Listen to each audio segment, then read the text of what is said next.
live here, LENSEC Live. What's your perspective? Radio show / television, and I'm excited to welcome the program first my co-host, Keith Harris, Director of Marketing here at LENSEC and Communications.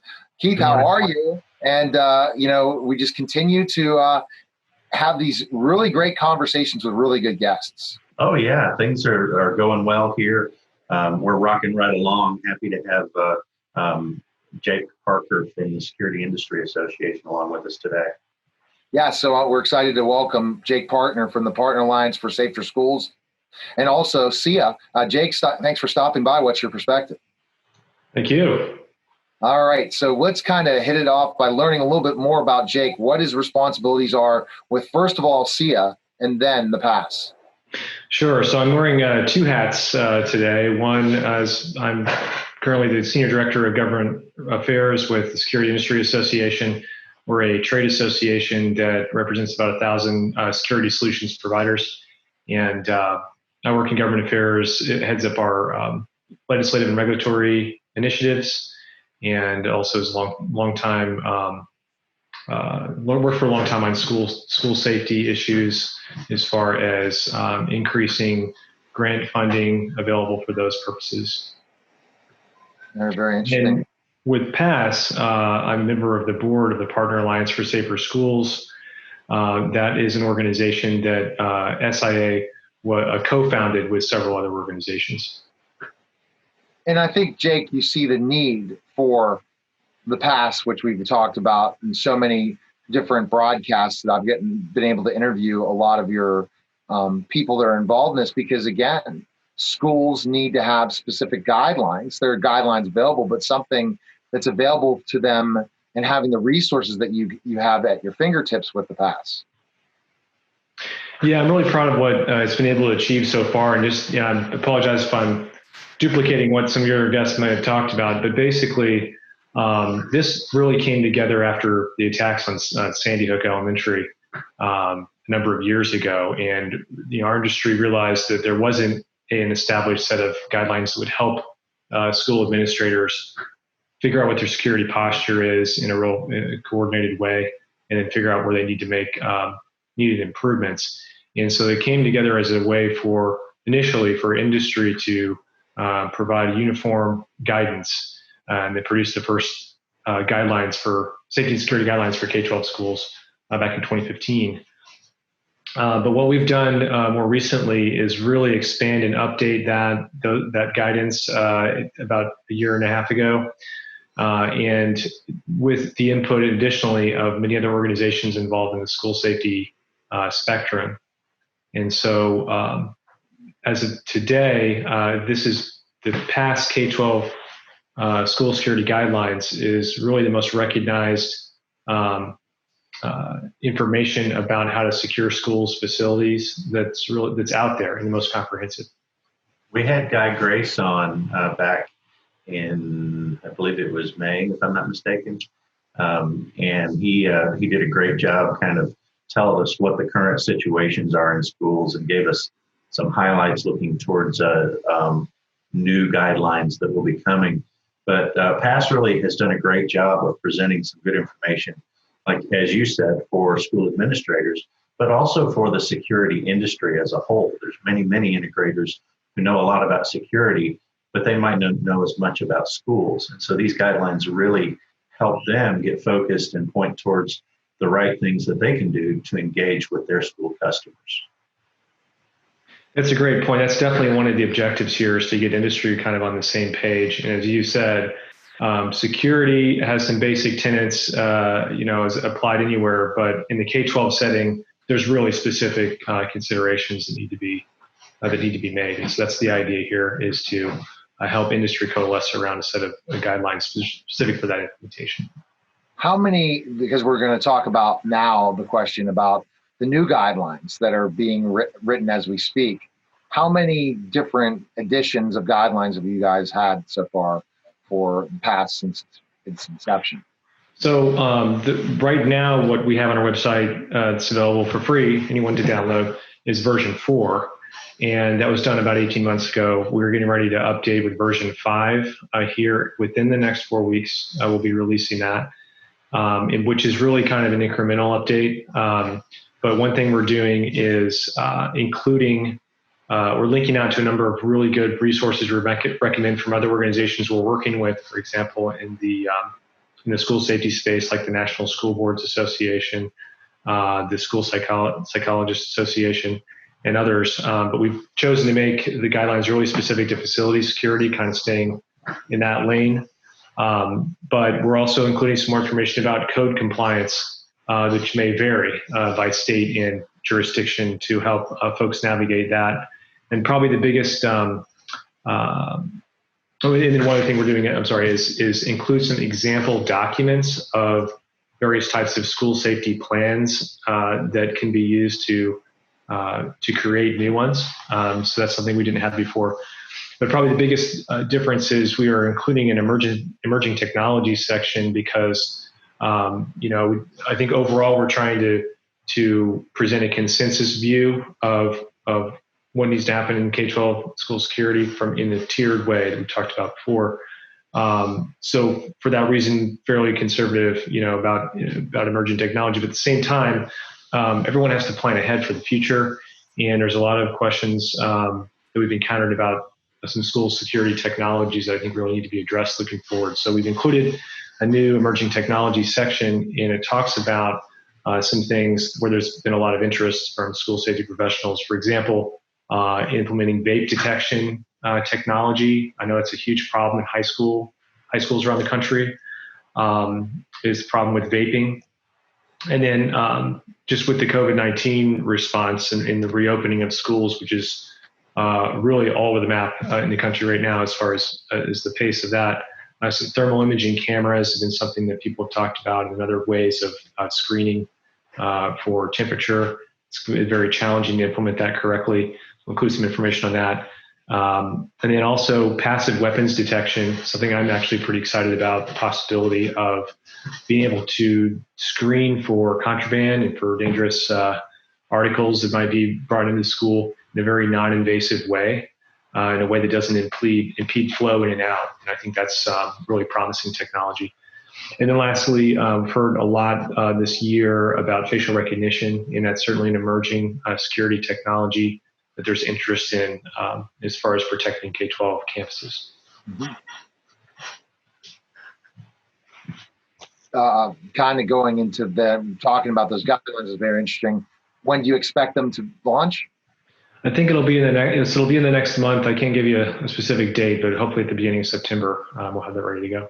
All right, fantastic. One of the other things you're trying to do with the pass is when we connected about, I guess it's been like 14 to 16 months ago, you were slowly but surely looking at, well, we created these guidelines, but what about all of the security people in the security industry? How can they get actively involved in this? Because this is a non-for-profit. This is not a profit business. You're providing all these guidelines for free and want to get it to as many schools as possible and have your consultants go out to as many schools as possible. You need backing from the security industry to help in specific projects or certain things. So last year, you started the process of creating a program for the industry, right? Industry program to be involved in the pass.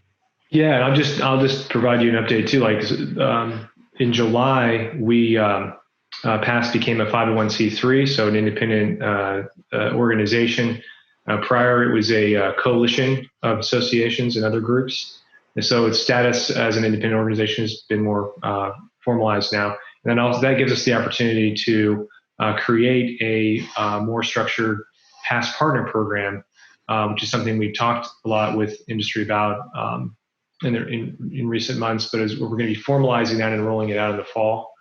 And what that will allow us to do is allow industry to embrace the guidelines, use them to work with schools in their interactions with customers. And we know already that's occurred, but we're doing that in a more formalized way now, where they'll be real specific about what we're providing to you as far as training opportunities. That's going to be a big push. Help train your personnel on how to use this resource, and then work with your customers. And so we've already seen significant buy-in to the training and the use of the guidelines from For example, Johnson Controls, one of the biggest security integrators in the country, working in K-12, and one of the largest manufacturers in the Legion, done the same, and we're going to be rolling that out for other folks in the industry as well. That's great news. Training is always key. We talk about it a lot at LENSEC, not only with our product and our partners, but also among our own staff to get trained up and to know more about the security industry. There's so much depth involved there, and especially when you talk about understanding what schools are looking for, I'm sure there's a lot to learn. Yeah, absolutely. That's the other thing. So we've gotten a lot of feedback from folks that have downloaded the guidelines, and I'll just say we've had over 4,000 people, individuals, download this resource just in the last 18 months, and we're seeing that who the typical people are that are downloading it. These are principals, these are administrators, folks that are likely be responsible for security in their schools, even if they're not security experts. And so one thing we've also heard from them is, are you able to help us, in the process of applying these to our situation? And so that's another thing we're planning to roll out in 2021 is the ability to send some of our experts that are on our advisory committee out to do those types of activities in school districts. What are some of the best practices that school administrators are learning from the guidelines? What sparks their interest, or what are they most engaged with? I think what's appealing is that it's a very easily understandable framework for looking at your facilities. You can actually take the checklist that goes along with the past guidelines and look at your, a non-trained person can go look at your buildings and look at information about the systems you have and stuff like that, and figure out where you're at on this continuum of school security is by tier. And I think that's one of the appeals. And I think there is, prior to this, there was really a lack of infrastructure specific information about what you should be looking for in evaluation. There's other ways to, and of course we recommend having risk assessments done, of course, as part of this process. But I think often what you're left with is just, your local law enforcement going in and walking around your buildings and, saying, well, maybe you need a camera there or something, which is helpful. And, that's good in when you don't have other options. But I think that what we're hoping to offer is more comprehensive information, something you could use to work with local integrators in your area to tailor a plan for you, maybe not just about what you're doing this year, but over the next couple of years where you want to be. What are your thoughts of opening schools? Again, we're seeing a variety of ways that are being opened in Pennsylvania. They're going to be masks the entire time, hybrid in specific ages, and every day in others. I think that what Pennsylvania is doing is a model that should be done for all of the United States, and the fact that, yes, we're going to look at our population.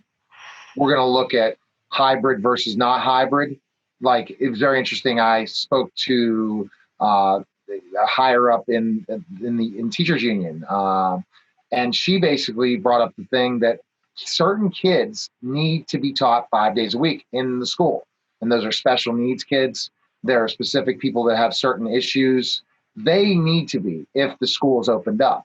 So, but looking at age and everything, I think that's a better model than just saying, okay, guys, just go out and start school up, because we just don't know what's going to happen in the next couple weeks as we're seeing feedback coming through. What are you seeing on your end in these conversations? Yeah, I guess I agree with you. I think a hybrid approach makes a lot of sense. Sure, it's harder to implement that way, but we're in uncharted territory here. As far as this pandemic, and something we haven't seen worldwide in over 100 years. It's really a crazy situation. But I will say that, and I know this is probably hard to do, but in a situation where you've got your facility pretty much unoccupied for the next couple of weeks, couple of months, maybe longer, depending on the situation, it's definitely a good time to evaluate your facility safety and security measures, looking at reopening and return, because normally a lot of work has to be squeezed into the summer, that you need to do before students come back. And now you've got more time And so hopefully there's an opportunity there to take a closer look at all this in the meantime.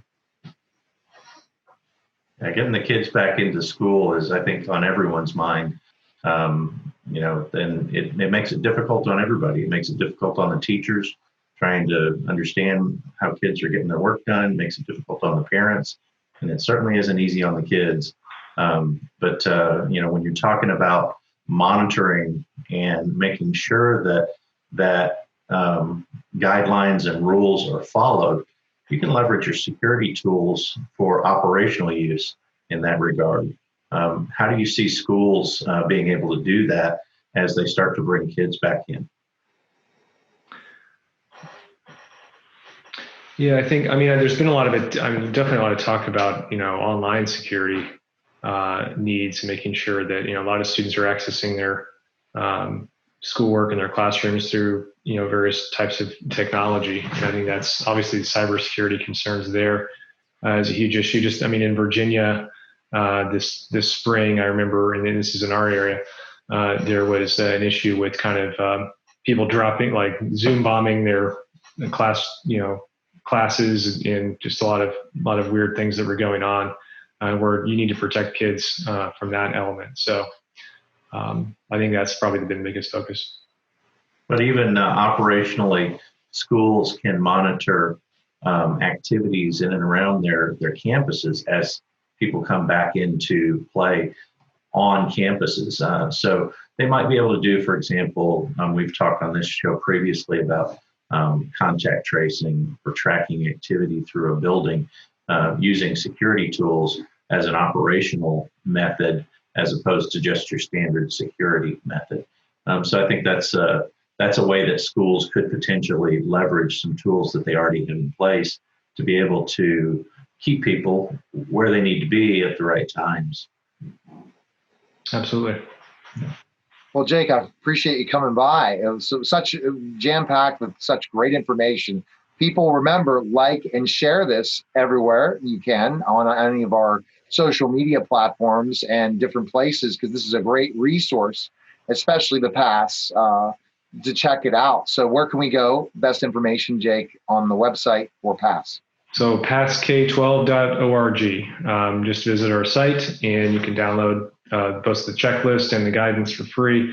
There's also some other information on there that would be helpful to you as well, that we posted on some emerging issues. Fantastic. And that's one awesome place. And then where can we learn about SIA as well? Securityindustry.org to learn more about SI and what we do.